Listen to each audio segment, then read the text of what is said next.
सभी को नमस्कार। करियर फर्स्ट चैनल पर आप सबका स्वागत है। डिक्टेशन लिखने के लिए तैयार रहें। Ready, start.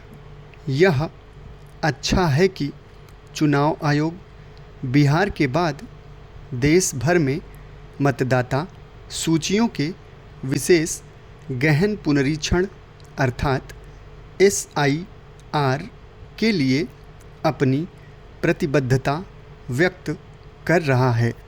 चुनाव आयोग की ओर से मिले संकेतों के अनुसार वह अगले माह से मतदाता सूचियों के सत्यापन का देशव्यापी अभियान चला सकता है।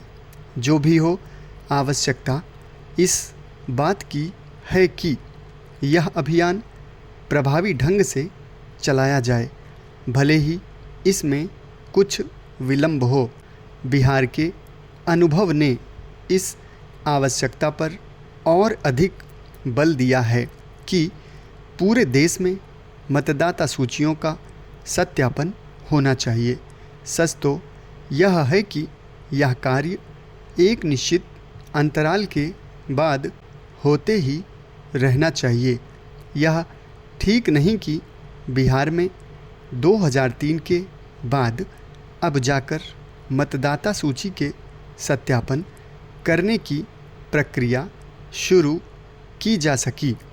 चुनाव आयोग को देशव्यापी SIR करते समय इसके लिए भी तैयार रहना होगा कि उसे विपक्षी दलों और साथ ही स्वयं को लोकतंत्र का स्वयंभू पैरोकार बताने वाले लोगों के विरोध और दुष्प्रचार का सामना करना पड़ सकता है।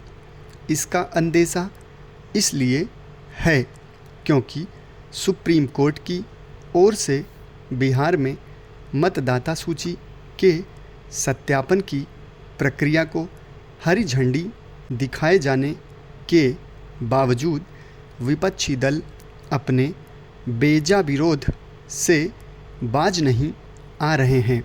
इसकी भी अनदेखी नहीं की जा सकती कि पश्चिम बंगाल में ममता बनर्जी मतदाता सूची के सत्यापन की संभावित प्रक्रिया के खिलाफ खड़ी हो गई हैं।